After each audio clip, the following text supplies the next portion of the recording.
dari lubang yang kecil, dia akan menekan ke bawah dan tenaganya itu akan disalurkan melalui zat cair yang ada di dalam bejana berhubungan ini. Nah, ya seperti bejana berhubungan ya. Lalu diteruskan dan akan diangkat ke atas oleh air menjadi F2. Jadi ada gaya ke atas. Nah, itu gaya ke atasnya F2. Kalian bisa perhatikan ketika F1 masuk, dia melalui lubang yang kecil, dan lubang yang kecil itu disebut A1.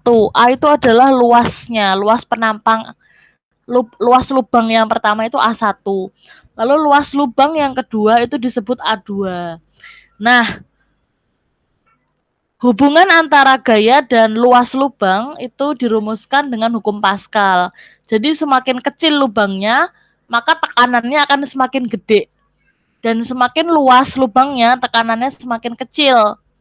Namun, ketika dia berada di dalam bejana berhubungan seperti ini, maka total F1 kali A1 akan sama dengan F2 kali A2.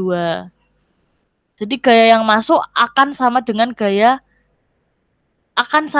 bukan total ya, tekanan yang masuk akan sama dengan tekanan yang keluar gitu. Rumusnya seperti ini.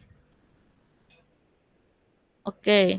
F1 dibagi A1 ya teman-teman. Jadi atau yang lainnya F1 kali A2 juga bisa. F1 kali A2 sama dengan F2 kali A1. Contoh soal. Sebuah pompa hidrolik mempunyai luas penampang tabung kecil 5 cm dan diberi gaya sebesar 30 Newton. Berapakah besar gaya yang dihasilkan bila luas penampang tabung besar 15 cm kuadrat? Nah, penyelesaiannya seperti ini.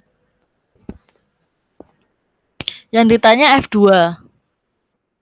Jawab F1 sama dengan F2. F1 per A1 sama dengan F2 per A2.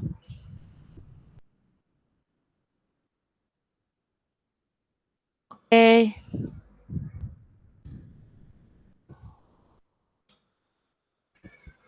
Nah, begitu ya teman-teman, kita pakai kali silang. Jadi kalau yang ditanya F2, maka 15 cm-nya pindah ruas jadi naik ke atas. 30 dikali 15 dibagi 5. Hasilnya 450. Nah, rumusnya selalu F1 per A1 sama dengan F2 per A2. Itu yang adik-adik ingat ya. Oke, Miss, baik.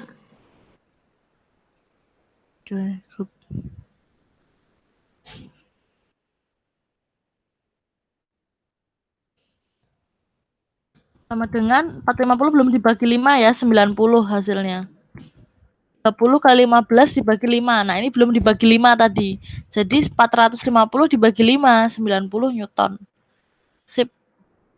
Penerapan hukum Pascal. Nah, sekarang kita melihat penerapan hukum Pascal. Mari kita mempraktekkan terapan dengan bermain, membuat alat peraga terapan hukum Pascal. Nah, ini tidak perlu.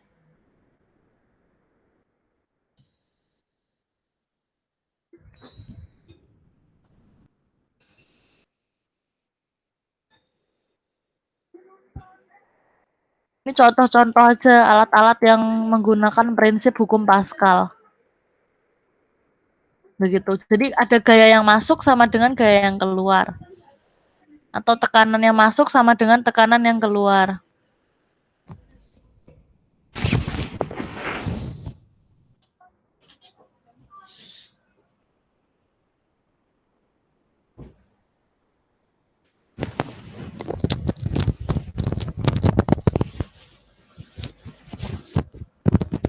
Oke teman-teman, nah ini ada soal ya, kalian bisa mengerjakan. Dan sebagai tambahan untuk nilai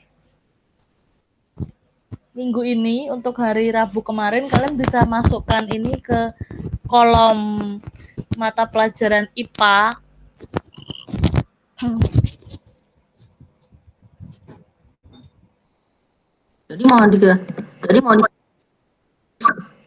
Jadi mau dikerjakan di mana, Miss?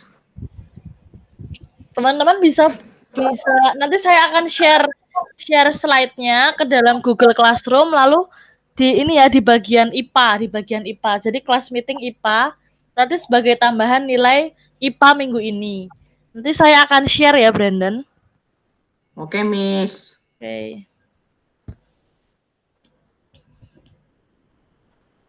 Oke, sudah teman-teman, itu saja hari ini tentang tekanan fluida. Terima kasih untuk Brandon dan Marco yang udah mengikuti kelas meeting hari ini. Semoga ilmunya bermanfaat.